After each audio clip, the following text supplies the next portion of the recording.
Student welcome to Srijan a promise of quality education. তো দেখো আজকে তোমাদের সামনে চলে এসেছি তোমাদের যে এএনএম জিএনএম এর নোটিফিকেশন এসছে সেইটার জন্য। এএনএম জিএনএম পরীক্ষাটা কারা দিতে পারবে, এর জন্য এলিজিবিলিটি কি আছে, কতগুলো মার্কস তোমার আসবে এখান থেকে, নেগেটিভ মার্কিং ক্যাটাগরিগুলো কীরকম কোয়েশ্চেন থাকে, আর এখানে তোমার যে বাকি ডিটেলস কোথা কবে এক্সাম শুরু হবে, কবে থেকে ফর্ম ফিল আপ শুরু হবে, প্রত্যেকটা ডিটেলস আমি তোমাদের এখন দেবো।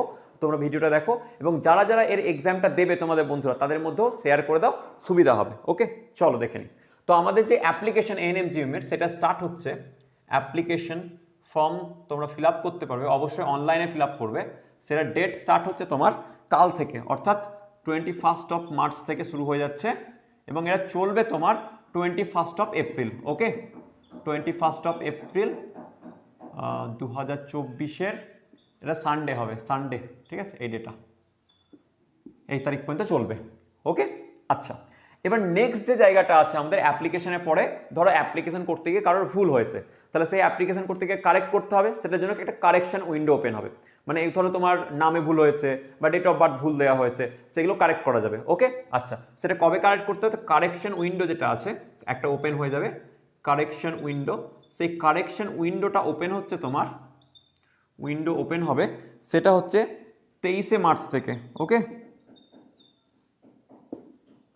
সরি এপ্রিল থেকে, মার্চ তো এটাই চলছে, 23 এপ্রিল থেকে 24 থেকে এটা চলবে, 3 দিন সময় দেওয়া আছে, 2 দিন, মানে 12 বলতে গেলে যে 25 তারিখ পর্যন্ত চলবে। ওকে, 25 এপ্রিল পর্যন্ত চলবে, অর্থাৎ এই ডেটের মধ্যে তোমাকে কিন্তু কোনো কিছু কারেক্ট ভুল থাকলে তোমাকে কারেক্ট করে নিতে হবে। ওকে, আচ্ছা, নেক্সট তোমরা যে এর অ্যাডমিট কার্ড, পরীক্ষায় যাওয়ার জন্য যে অ্যাডমিট কার্ড হয়, সেই অ্যাডমিট কার্ডটা তোমরা পাবে, সেটা অ্যাভেলেবেল করে দেবে এখানে, সেটা তোমার দেওয়া আছে 5 তারিখ থেকে। ওকে, আচ্ছা, তাহলে এখানে তুমি পাবে অ্যাডমিট কার্ড যেটা দেবে, এগুলো তোমাদের দেওয়া আছে, আমি তো একটা বলে দিচ্ছি জায়গাটাকে।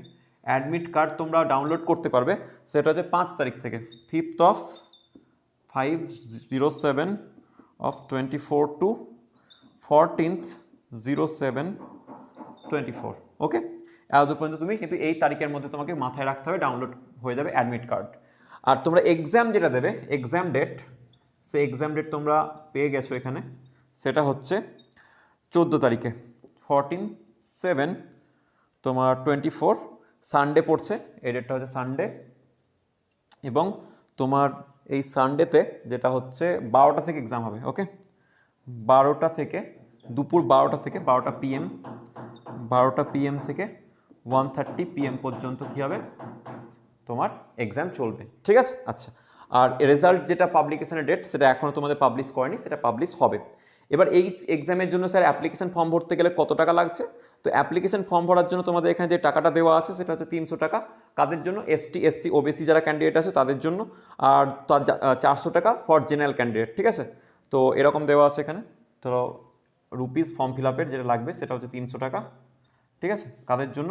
SC ST আর OBCদের জন্য। ঠিক আছে, আর জেনারেল ক্যান্ডিডেট যারা আছে তাদের জন্য কিন্তু 400 টাকা।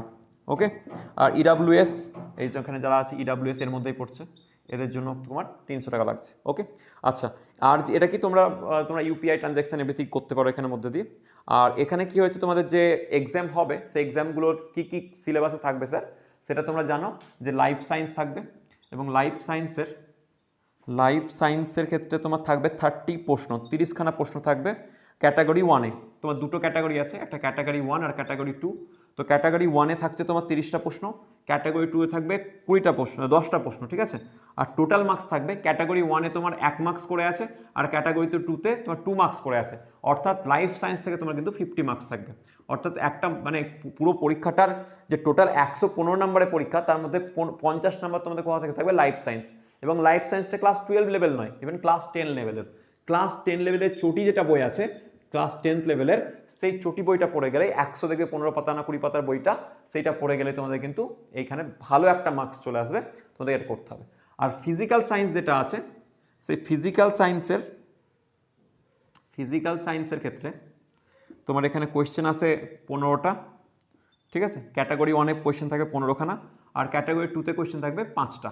ওকে, তো এখানে কোয়েশ্চেন, টোটাল কোয়েশ্চেন হচ্ছে তোমার কিন্তু 20টা, আর এই 20খানা থেকে কোয়েশ্চেন যেটা পাচ্ছ সেখান থেকে তোমার মার্কস হবে তোমার 25 মার্কস থাকবে ফিজিক্যাল সায়েন্সের। ওকে, আচ্ছা, আর এখানে থাকবে ইংলিশে থাকবে তোমার ইংলিশে প্রশ্ন থাকবে কোনোটা 15টা কোয়েশ্চেন থাকবে ক্যাটাগরি ওয়ানেই। ওকে, ক্যাটাগরি ওয়ানে 15টা কোয়েশ্চেন থাকবে, তো 15 মার্কসে পেয়ে যাবে। আর এখানে থাকবে তোমার ম্যাথামেটিক্স থেকে কোয়েশ্চেন থাকবে 10টা, ম্যাথ থেকে 10টা কোয়েশ্চেন পাবে। আর তোমরা পাবে জেনারেল নলেজ একটা, জিকে থেকে কোয়েশ্চেন থাকবে 10টা, লজিক্যাল রিজনিং যেটা আছে, লজিক আর রিজনিং সেখান থেকে কোয়েশ্চেন থাকবে 5টা। ওকে, তো টোটাল কোয়েশ্চেন হবে তোমাদের 85খানা কোয়েশ্চেন, আর টোটাল মার্কস হবে 115।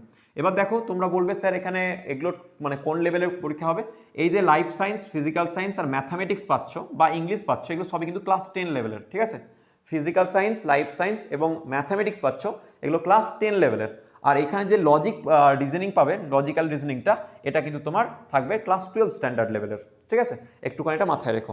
আচ্ছা, এর জন্য এবার তোমার যদি বলা হয় যে স্যার কত মার্কস কি থাকবে, তো তোমরা জানবে তোমাদের পজিটিভ মার্কস প্রত্যেকের জন্য 1 করে থাকে এবং নেগেটিভ মার্ক হচ্ছে 1/4। যদি ভুল করো ক্যাটাগরি 1-এ, যদি ভুল করো ক্যাটাগরি 1-এর ভুলের জন্য, একটা ভুলের জন্য 1-এর 4 মার্কস কাটা যাবে, অর্থাৎ 25%। আর যেটা ক্যাটাগরি 2 আছে, এখানে কিন্তু একাধিক উত্তর কারেক্ট হতে পারে। এই যে ক্যাটাগরি 1টা, সেই ক্যাটাগরি 1-এ অনলি একটাই কারেক্ট হবে উত্তর, আর এখানে কিন্তু একাধিক উত্তর কি হতে পারে, সঠিক হতে পারে। তো একাধিক উত্তরের মধ্যে সাপোজ ধরো তুমি ভুল উত্তর দিয়েছো এবং ভুল অপশনটা চয়েস করেছো, তা সেখানে কিন্তু তোমার কোনো নেগেটিভ মার্কিং নেই, ঠিক আছে? কিন্তু যদি ধরো সাপোজ দুটো উত্তর ঠিক হতো, তার মধ্যে একটা তুমি উত্তর দিয়েছো আর একটা উত্তর দাওনি, তাহলে কিন্তু তুমি পার্সিয়াল মার্কসটা পাবে, ঠিক আছে? এখানে কিন্তু পার্সিয়াল মার্কিংও জায়গা আছে, কিন্তু কোনো নেগেটিভ মার্কস এখানে নেই। আচ্ছা, ঠিক আছে। এবার হলো তোমাদের বাকি সবগুলোর ক্ষেত্রে এরকম। আর তোমাদের যেটা এর ক্ষেত্রে সবচেয়ে এএনএম জিএনএম এর সবচেয়ে ইম্পর্টেন্ট জিনিস, সেটা হচ্ছে দেখো লাইফ সায়েন্সের, কারণ এখানে হিউজ মার্কস, মানে কি বলবো, 50টা মার্ক ক্যারি করে যায়। 5 মার্কসের জন্য যারা বলবে, যারা যেহেতু এই জায়গাটা দেখো 5 মার্কস দ্বারা যারা এএনএম জিএনএম সিলেক্ট হয়ে যায়, তার জন্য বিশাল হাইফাই স্কোর করতে হয়, এটা কিন্তু নয়। তার কারণ হচ্ছে যে এখানে অনেক সায়েন্সের স্টুডেন্টরাও কিন্তু পরীক্ষা দেবে, ঠিক আছে? সায়েন্সের স্টুডেন্ট যারা আছে, যারা 11-12 সায়েন্স নিয়ে পড়াশোনা করছে, তারাও এই পরীক্ষায় বসবে। কিন্তু ম্যাক্সিমাম সায়েন্সের ছেলেমেয়েরা কিন্তু এর মধ্যে আসে না, জেনারেলি আসে না। হ্যাঁ, অনেকেই পড়তে যায়, কিন্তু অনেকে পড়তে যায় না। সেই জন্য তাদের জন্য কি হয়, স্কোরটা অনেক হাই করে দেয়, কিন্তু আলটিমেটলি সিলেকশানে যখন ফেজগুলো চলে, তখন কাউন্সিলিংয়ের ফেজে কিন্তু তোমরা অনেক লো র্যাঙ্ক পর্যন্ত, অনেক লো নাম্বার পর্যন্ত কিন্তু যায়। তাহলে যারা আর্টসের ছেলেমেয়েরা ভাবছো হয়তো যে স্যার আমরা কি এটা করলে পাবো, কারণ সায়েন্সের ছেলেমেয়েরা এখানে পরীক্ষা দেবে, তো পাওয়ার চান্স অনেক বেশি, ভালোভাবে পড়াশোনা করে যাও। আচ্ছা, এখানে কারা কারা পরীক্ষায় বসতে পারবে? তো অবশ্যই তোমাকে ক্লাস 12 পাস হতে হবে, ক্লাস 12 পাস হতে হবে, যে কোনো স্ট্রিম থেকে হতে পারো, ঠিক আছে? যেমন তোমার কি যে বলে ভোকেশনাল বলো, ক্লাস 11-12 নর্মাল বলো, ডিপ্লোমা যারা আছে তাদের ক্ষেত্রে বলো, তো ক্লাস 12 এবং ক্লাস 12 লেভেলের যে ইকুইভ্যালেন্ট এক্সাম, সেটা তোমাকে পাস হতে হবে। এই ফর্ম ফিল আপের জন্য তোমার একটা ভ্যালিড মোবাইল নাম্বার অবশ্যই, কারণ মোবাইল নাম্বারটা খুব ইম্পর্টেন্ট। মোবাইল আর একটা ইমেল, এটা নিজে একটা খুলে নেবে, ঠিক আছে? একটা মোবাইল নাম্বার প্রপার, যেটা কিন্তু কাউন্সিলিং পর্যন্ত কাজে লাগবে, এবং ইমেল আইডি একটা তৈরি করে নেবে। এবং তোমরা দেখবে বাকিগুলো ছবি টবি যেগুলো লাগে, তোমার ছবিতে যে 40 থেকে 200 কেবির মধ্যে একটা ছবি লাগবে, এরকম 20 থেকে 200 কেবি মোস্টলি। তারপরে তোমাদের দেওয়া আছে দেখবে ওই কি যে বলে সিগনেচারটা মানে 20 থেকে 40 কেবির মধ্যে এরকম দেওয়া আছে, একটা সাইজগুলো একটু দেখে নেবে। আর বাকি তোমাদের এগুলো হচ্ছে ব্যাপার। হ্যাঁ, আর একটা জিনিস এজ লিমিট কি হতে হবে, যে এজ লিমিট 17-র বেশি হতে হবে, 17-র যেন বেশি হয়, এজটা 17 বছরের বেশি হয়। তোমার দেখবে এখানে একটা এজ লিমিট দেওয়া আছে 17 বছর। আর তারপরে আপার লিমিট কোনো কিছু এজ লিমিট এখানে আপাতত নেই, ঠিক আছে? এটা হচ্ছে ব্যাপার, নো আপার এজ লিমিট। ওকে, এএনএম এবং জিওএনএম দুটোর ক্ষেত্রে। আর এর ক্ষেত্রে তোমার এএনএম যেটা আছে, এই এএনএমটা এটা শুধুমাত্র গার্লস যারা আছে, ফিমেল ক্যান্ডিডেটরা এটা করতে পারবে। এই এএনএমটা অনলি ফিমেল ক্যান্ডিডেটরা করতে পারবে। আর জিএনএম যেটা আছে, সেই জিএনএমটা কিন্তু মেল ফিমেল বোথ করতে পারবে, মেল অ্যান্ড ফিমেল দুটোই করতে পারবে, ঠিক আছে? মেল ফিমেল বোথ দুজনই এই এক্সামটা বসতে পারবে। ওকে, আচ্ছা, এরা তোমাদের দেওয়া আছে। আমি তোমাদের এই পিডিএফ যেটা আছে, সেই পিডিএফটা আমি তোমাদেরকে শেয়ার করে দেবো তোমাদের সাথে, আর বাকি পুরো ইনফরমেশন দিয়ে দিলাম। আর যদি কোনো ইনফরমেশন লাগে তাহলে তোমরা বলতে পারো, তো আমরা তোমাকে সেটা প্রোভাইড করে দেওয়ার চেষ্টা করবো, ঠিক আছে? তো এটা হচ্ছে ব্যাপার। কোয়ারিজ কোনো কিছু থাকলে সেটা অবশ্যই কি করো, আমাদেরকে কমেন্ট বক্সে জানাও। আর তোমাদের ভালো লাগলে অবশ্যই লাইক, কমেন্ট, শেয়ার, সাবস্ক্রাইব তোমরা জানো করতে হয়, করে দেবে। আর বন্ধুদের সাথে অবশ্যই শেয়ার করে দিও যারা এএনএম জিএনএম পরীক্ষাতে বসছে। ওকে, থ্যাংক ইউ ভেরি মাচ, দেখা হচ্ছে নেক্সট ভিডিওতে।